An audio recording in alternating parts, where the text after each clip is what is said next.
On Friday, the 6th of September in 1940, in Santa Barbara, California, the weather forecast was a high of 76 degrees, a Southern California day. On this day, noted post-World War II art collector Emily Hall Tremaine, who was then known as Emily Spreckels, she had a certain kind of errand to do. She filed for divorce from her husband, Adolph B. Spreckels, Jr. This was in the Superior Court of the State of California in Santa Barbara. The couple had been married for just a little over 1 year. She was 31 years old and he was 29. Adolph was a sugar heir from San Francisco, and his father is thought to have been the original sugar daddy. His grandfather was famous for having a monopoly on sugar out of Hawaii. Emily was a social celebrity often in the press, both in Southern California and sometimes across the country via wire services. She was based in Santa Barbara and in and out of Los Angeles. Some consider her to be the original it girl. This was Emily's second marriage. A year before this marriage, her first husband of 11 years died in a suspicious plane crash. He was flying the plane. For Adolph, this was his fourth marriage at the age of 29, and this one publicly in the American newspapers on the rocks again. Two of his previous wives alleged he was violent. The third wife was his second cousin. In Emily's divorce filing, she also alleged spousal violence, that he viciously attacked her. She detailed two specific instances. In one, at a hotel that his family owned next to the San Diego Naval Base, in March 1940, we see in her divorce filing, quote, "The defendant knocked her down and beat her and cruelly injured her, both about the head and face and elsewhere, causing both of her eyes to become blackened, her left arm badly wrenched, her right wrist injured, her nose broken, and her tongue and mouth badly lacerated, to such an extent that as a direct result thereof, plaintiff required the services of physicians and surgeons for a number of days thereafter." End quote. Emily's divorce filing continued with the second allegation, equally or even more shocking, that Adolph was, in September 1940, a Nazi supporter.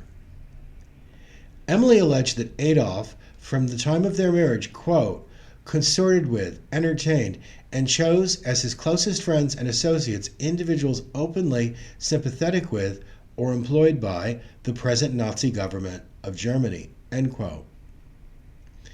In Emily's filing, she stated that she found the Nazi cause to be repugnant and against her principles and her ideals.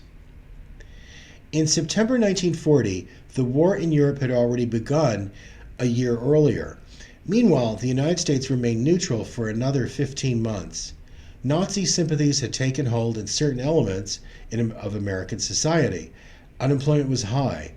Elements of Nazi support were not only in American politics and in the working class, but also into business and also the higher-end social set. The 1940 presidential election, President Roosevelt versus Wendell Willkie, was 2 months away. Willkie was advocating for greater intervention in the European war to support Britain and other allies. An advisor to Willkie, who was also a book author, lived just down the road from Emily, and we know they met in small group gatherings on at least a few occasions. Emily and Adolph got married a year earlier, in August 1939. They were two socialites with two track records of national media coverage. She was known as a young social leader, and Adolph was known to be, well, rich, and also very troubled. On the day after the divorce filing, newspapers across America reported, with big bold headlines, that London was being bombed from the air by Nazi Germany. Photos of the destruction accompanied the articles. There also was chaos in Romania. In the New York Daily News tabloid, the front page headline was "Carol exiled, hundreds of aides purged." A photo showing a hospital bombed in Britain was beneath the headline. In some newspapers in America, the divorce battle between Emily and Adolph was put on the front page right in the middle of these battles in Europe. The Daily News announced the shocking divorce action with the title, Number 4, called Sugar Era Nazi, sues. This was on page 4 as the battles in Europe took precedent. Accompanying the article were portrait shots of Adolf and also Emily wearing $1 million worth of diamonds to an earlier costume party. The diamonds were rented, she had 2 cards with her, and there ended up a lot of national publicity. It seems partly a statement of some kind to hire in folks and also a piss take. Back to the divorce. The Pittsburgh Post-Gazette published an article on the front page. The title, Husband Pro-Nazi Divorce Plea Claims. This was accompanied with a photo of Emily wearing a stylish hat. On the front page of the Los Angeles Times, a headline in bold stretches across the page. Germans hurl worst on London. Underneath, we see a photo taken shortly after Emily and Adolf were married a year earlier. Above this, we see the article title, Mrs. Spreckels in Divorce Suit Says Mate Pro-Nazi. It was like this all over the United States. Wire service reports out of Santa Barbara were published and published again and again in newspapers in the major cities of the country. It was also reported in the smallest regional media markets, with attention by the media by then on pro-Nazi activity, not only in Europe, but also in the United States. In the Los Angeles Times, in the social gossip column Chatterbox, the following was published. Santa Barbara town is teeming with the Spreckels divorce. So let's put it this way, self-made publicity queen Emily had a track record. She knew how to get messages into the media, usually about herself. This was not only in Santa Barbara and Los Angeles, but also across the United States. With her 5 years of rolling out publicity strategies consumed by the American media, it wasn't like Emily could be surprised at the response. She had been doing this since 1935.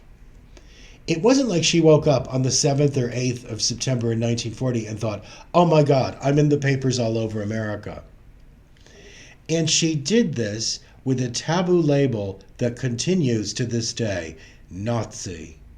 She publicly declared he is a Nazi to a man with a big family name, with a well-known hotel, and some Pacific shipping interests.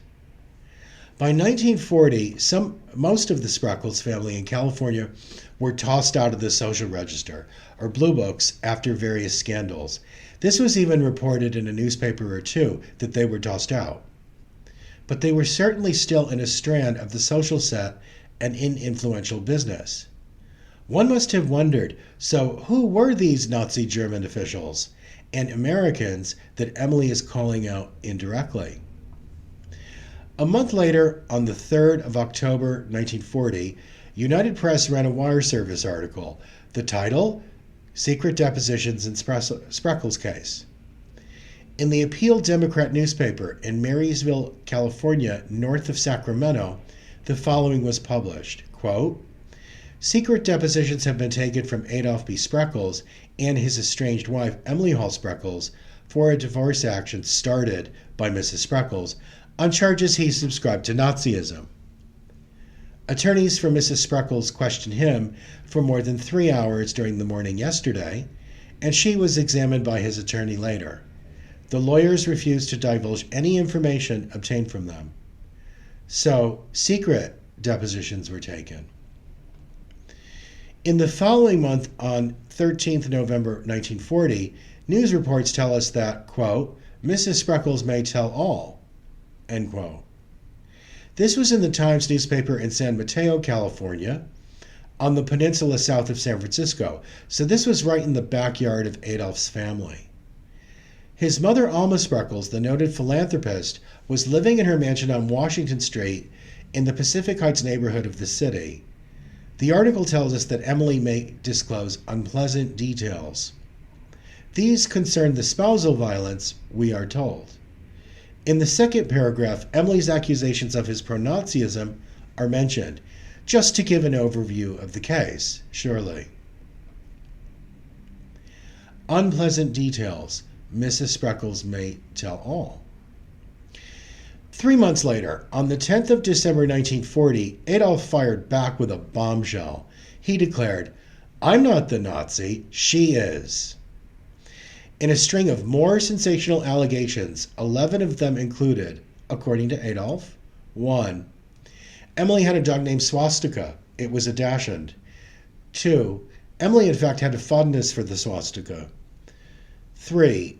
In December 1933, she and her first husband, Max, entertained Prince Louis Ferdinand from Germany, and they discussed Max obtaining a position of influence under Hitler. 4. Adolf continued, Emily was a German citizen under German law as the Baroness von Romberg. She was very proud of the title with a German passport.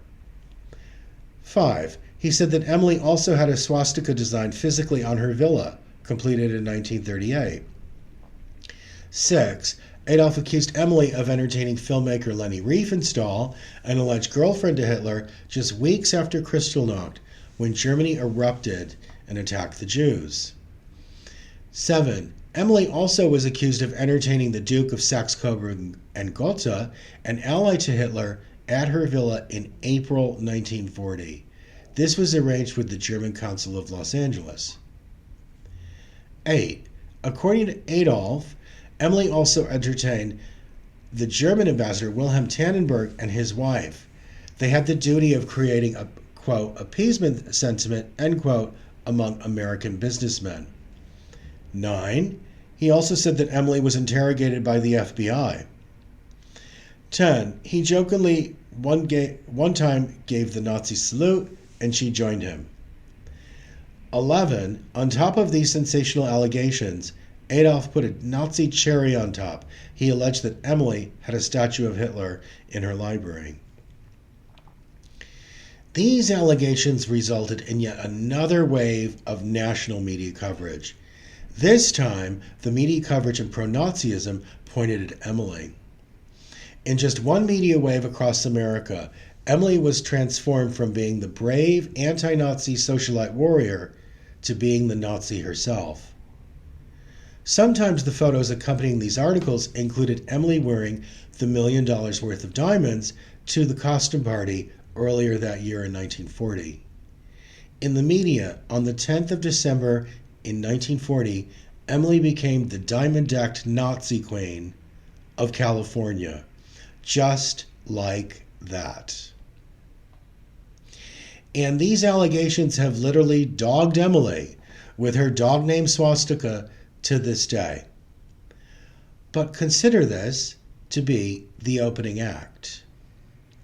Right now, I'm working on the third round of Emily's history of her 1930s, an entire book about it. I'm over 4,000 sources in. It's called Nazis in California. The first two waves on Emily's 1930s included smaller bits in wider contexts. The first published round was in 2001, with 2 chapters in a biography entitled Emily Hall Tremaine, Collector on the Cusp. The second round was in a book called Tremaine Houses, published in 2019. As a starting point, this book focused on Emily's third husband, Burton Tremaine, whom she later married in 1945, and his brother Warren, and their string of commissions and plans for architectural designs. While not a Tremaine house, a chapter focused on Emily's previous home, a villa in Montecito, completed in about 1938, commissioned by her first husband, who died in the suspicious plane crash. This house had a swastika on the exterior. Emily insisted it was Indian, which in 1940 could also mean Native American, and she noted it was reverse from the Nazi swastika. These Native American designs up to that time were visible in the American Southwest. But note that this swastika and other swastikas around Emily are present during this overall Nazi versus anti-Nazi battle. Both books had very wide remits, and presumably there was limited time to focus on this specific 1930s history. My remit is different. I'm dedicating an entire book to the topic. This 1930s history is a hidden history, like those from the Nazi era, as seen in other writings and discussions, and thorough research is necessary to get closer to the truth. For example, Before 2017, German consul to Los Angeles, Georg Gyssling, was thought to be a dodgy Nazi. Then a book came out. The historian pulled his Nuremberg trial record. A testimonial by his Jewish friend, who was in the National Guard working in intelligence, stated Gyssling wasn't a Nazi. He passed on important information to the U.S. cause. And just like that, Gyssling's history got turned on its side. And maybe even upside down. Just like that. Plus, this history is from a time of great fear. One couldn't always speak so freely or directly. At times, there was substantial risk. Threats in the U.S. against German passport holders were reported widely in the U.S. news. There were all kinds of threats against them, having to report to and visit the consuls that represented Nazi Germany. Sometimes the consuls were Nazis, and sometimes they were anti-Nazis, but in the job. Sometimes there were threats of forced return to Germany, threats of having to return to join the military, threats against assets, including those in the United States. There's a movie from 1942 online called Nazi Agent. In it, there's a scene with a German couple in the consul, and they are groveling and fearful. The time period of the film is sometime between 1939 and 41, when the European War has begun. The German couple are asking permission. They're asking permission to take out American citizenship, which they don't have to do. And they don't want this decision to negatively affect their relatives back in Germany. While it's a film, it is far closer to understanding these threats, which we must take seriously when we assess these situations and their practical impact than we can easily understand today. In the later 1930s, there were even reports of beheadings of traitors in Berlin. In 1937, actress Marlene Dietrich became an American citizen, and reported in the U.S. was that a Berlin paper labeled her a traitor. So it's a hidden history with a great deal of information beneath the reported media surface. Both Emily and her first husband had German nationality when Hitler took power in 1933. Her first husband quietly took American citizenship in 1937 and expatriated from Germany, and then, coincidentally, died in the plane crash a year later. They both did not visit Germany after Hitler took power. Emily is thought to have been stuck with German nationality until she remarried, which she did with Adolf B. Spreckels Jr. in 1939. The two previous book discussions about Emily's 1930s more or less state, from what was seen, that the situation was conflicting and confusing. Cutting to the chase, was Emily pro-Nazi, anti-Nazi, or both? This question has been the key question regarding the history of Emily Hall Tremaine for over 20 years. Deeper research, over 4,000 sources including records and declassified government intelligence, is providing more clarity. Emily Hall Tremaine, previously Emily Spreckels, and before that, Emily von Romberg, the young Baroness, surprised the media and the public with sensational disclosures starting in 1935. Her media communication sensibility carried forward into her post-World War II work as a contemporary art collector. But here, she moved the lens away from herself to her artworks, which at one time were described as her children in that art world kind of way. She passed away in 1987, and in 1988, a selection of works from her art collection with Burton Tremaine were sold at Christie's auction house in New York. There was again full-on national media coverage, and Emily went out with a bang. What fueled this research? A few years ago, a younger friend of Emily's, now in her 80s, told me point blank, "I did hear rumors, but nothing real. Not one hint of anti-Semitism, not one hint." I suspect that a Jewish Dutch businessman that fled the Netherlands in 1939, whom Emily befriended on his arrival to Santa Barbara with his Swedish wife, may have expressed a similar sentiment. Another arts professional blurted out to me, unexpectedly in conversation, "Emily is lucky to have you." It took me by surprise. Personally, I'm not so sure about that, but we'll see. Emily might indeed be innocent. The truth must come forward for Emily. She was a centrist and a socially liberal person from the 1930s forward. She had Jewish people around her. She put Jewish names in her magazine, Aperitif, from 1934 to 36. She spotlighted an African-American anti-fascist writer. She interacted to some extent with the 1930s gay crowd in Los Angeles on occasion. She was a socialite and interacted with a wide range of people. My research is pulling up factual sources showing that Emily was very likely an eyes and ears spy for U.S. military intelligence. And at most, she dabbled and quickly course-corrected. At most. Oh, you should know.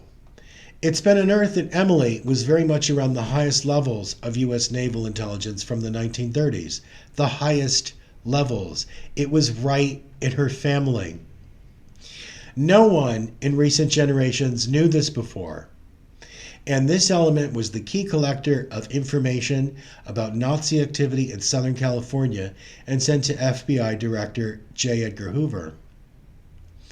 Also, Southern California Naval Intelligence was running out communication strategies to psych out German and American Nazi supporters. Was Emily's "He's a Nazi" media campaign part of these communication strategies in combination, led by a daring and furious wife? What did the advisor to Wendell Willkie, who lived close by, know about this?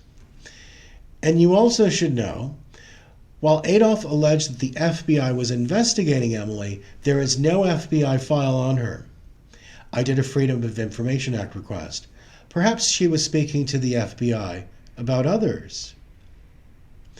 And if you've seen that portrait painting of Emily holding a dog from the 1930s, you should know that that dog is not named Swastika. I checked the dog record. That dog is registered with the name Tara. So a bit was going on in the 30s with Emily. There is so much more. This is just the beginning of it. The history of Emily is by no means done yet. I'm sure that she still has a few more surprises up her sleeve. I'm Robert Priest. If you know of my work, strands of it have included detailed critical media analysis, archival research, and presenting legal letters and redacted text, just like outed CIA spy Valerie Plame Wilson, to show structural problems in publishing. I also had the opportunity to work with an international legal charity. Regarding Emily, I've been diving into declassified intelligence with new colleagues, Nazi-era historians, to get to the truth. I also receive informal advice from a retired military intelligence officer. If you'd like to learn more about the case of Emily Hall Tremaine, was she pro-Nazi, a U.S. patriot spy, or both, go to artdesigncafe.com. There are articles, media coverage compilations, and excerpts from Emily's divorce court record from 1940, which I pulled in 2021. There are even copies of sections from Emily's secret deposition, which is a secret no more. Emily presumably added her secret deposition to the court record in consultation with her lawyer after the case was dismissed. The format is question and answer. For the first time, Emily responds to the allegations herself. Her secret deposition was just sitting there, as if waiting to be discovered. Unfortunately, Adolf's secret deposition is not in the court record. Like many after World War II, Emily also was reputed to not want to really talk about the past in detail. Instead, she chose to focus on the future. As we look back, we need to consider why she didn't want to talk about it. Yes, she could have been hiding something. But we must also consider that she also may have experienced deep trauma. First with the death of her first husband, Max, and the later alleged extreme spousal violence from Adolf. He later was accused by a later girlfriend that he tried to set her on fire. Adolf's later wife took him to court. Her doctor said that she had a brain concussion. Adolf also was audio recorded threatening to throw bombs at the house. In about 2005, Emily's niece recalled an interview. Into the 1960s and 1970s, when she would ask her Aunt Emily about Max, her first husband, they were crazy in love during the anti-Nazi fight in California. And Emily started to talk about Max, she would start crying. The big, larger-than-life, post-World War II art lady, Emily Hall Tremaine, would start crying. In 1938, Max was flying his plane. Something was seriously malfunctioning, and the plane nosedived into a river. This was after Max dared to quietly take American citizenship and in effect expatriate from Germany and dared to become a traitor to fanatical Nazi Germany. Generally speaking, Nazi agents in the U.S. were known to be working in the U.S. Immigration Office in California and also in aircraft maintenance at some U.S. airports. In a letter that Emily received from Max after his death, that she kept until the day she died, Max noted that he moved his plane to another airport because he didn't like the look of it. So, 20 to 30 years after Max died, 20 to 30 years later, Emily's niece noted that she cried when she started to talk about Max. Then Emily would change the topic. She'd focus on today. Emily would focus on contemporary art. Emily would focus on the future. If you'd like to receive announcements concerning the book, podcasts, or other related events, send an email to artdesigncafe@gmail.com and please include your information in the message. In the subject line, please write Nazis in California, Emily Hall Tremaine Fights Back, 1933 to 45. Thank you.